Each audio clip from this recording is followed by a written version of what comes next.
Number one question that I get from most adults is, what do I do?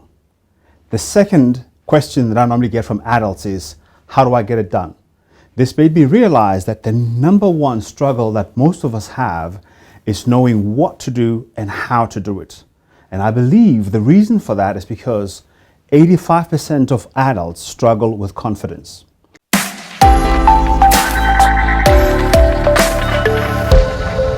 The number one question that I get from most adults is, what do I do? The second question that I normally get from adults is, how do I get it done?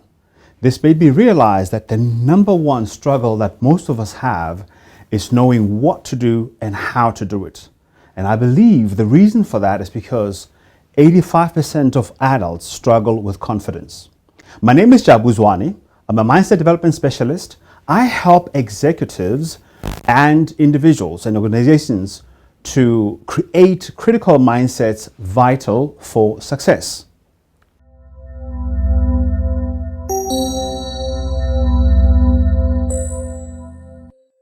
One of the things that I've noted as I talk to clients, even with myself, but also when I'm working with organizations, is that we struggle to figure out what needs to be done.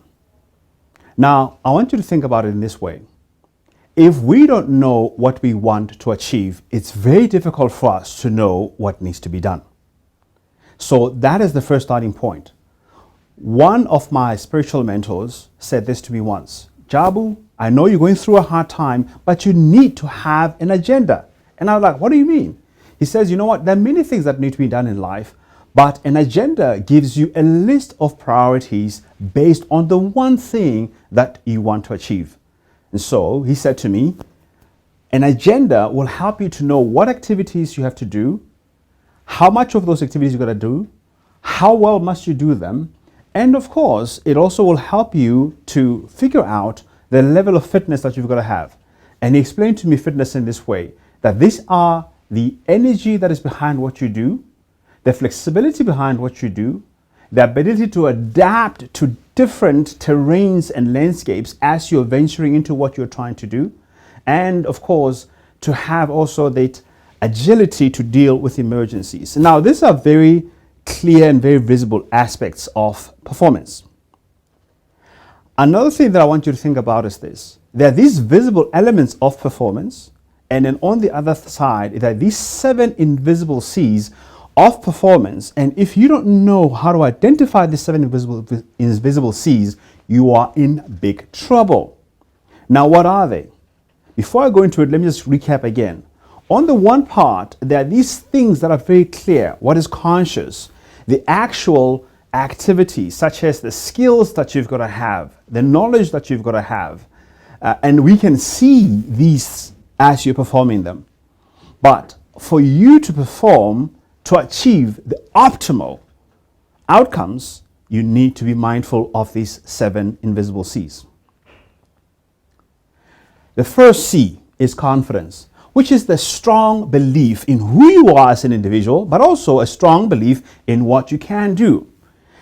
I found that many times where I struggled to do what I know very well to do, it wasn't because of a lack of knowledge or lack of ability, but it was this almost like an invisible power.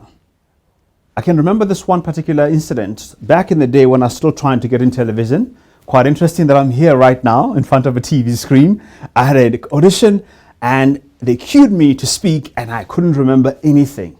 This same feeling hit me quite several years ago when I was doing my first international talk in Lusaka, Zambia, in front of 1,000 people.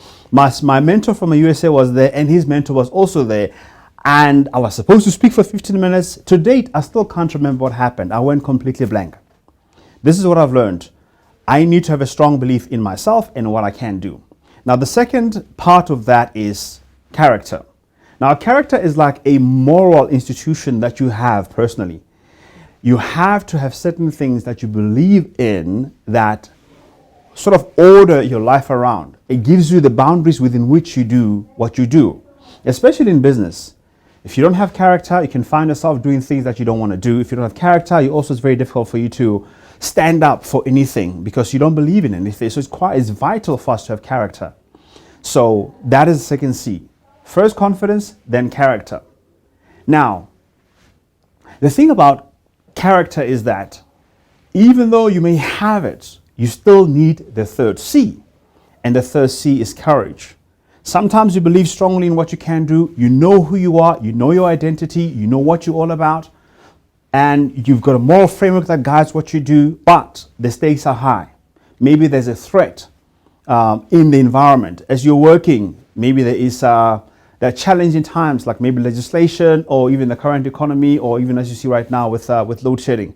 What do? Do you cut corners? Do you follow your values? For that, you need courage.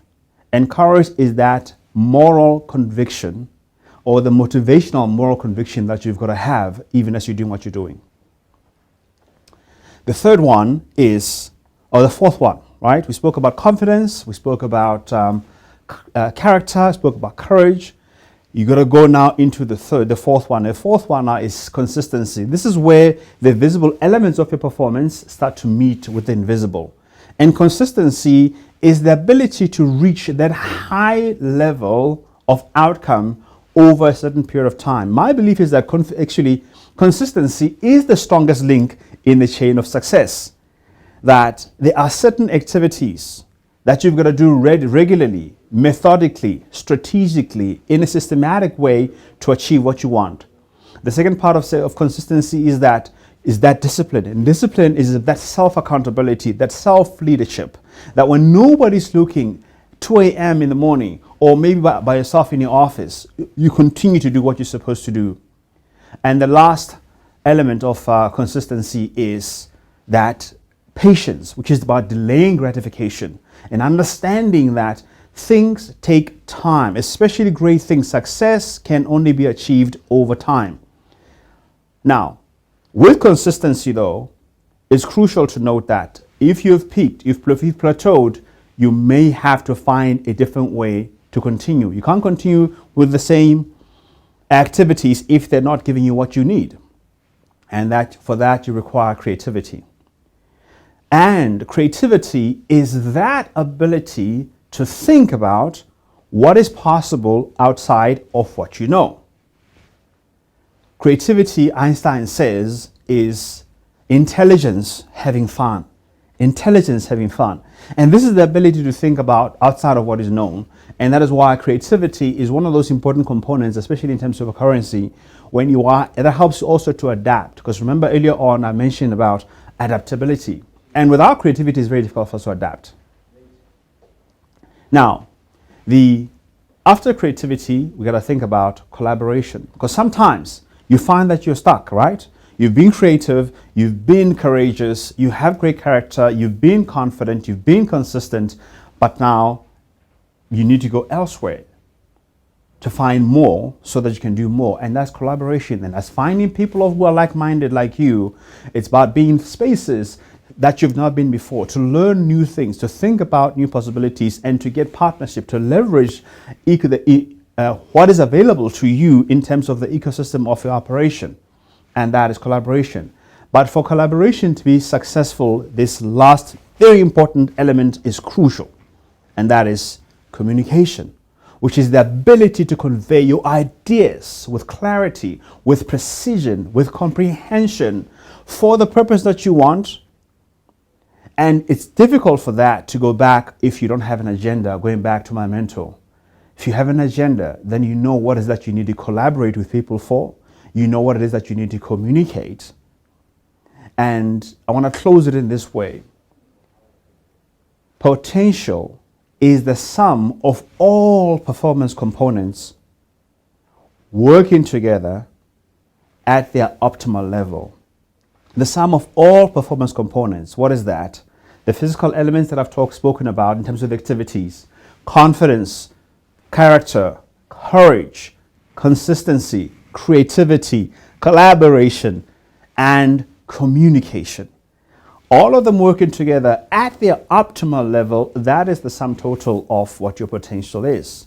So your ability to then to have the agenda, to look into the environment, to see what opportunities are available, to create your own opportunities, to figure out what do you need to do and how do you need to do it, who is there out there to help you, where else can you go to get additional information, to get more training, to get more understanding. And that is so, so crucial.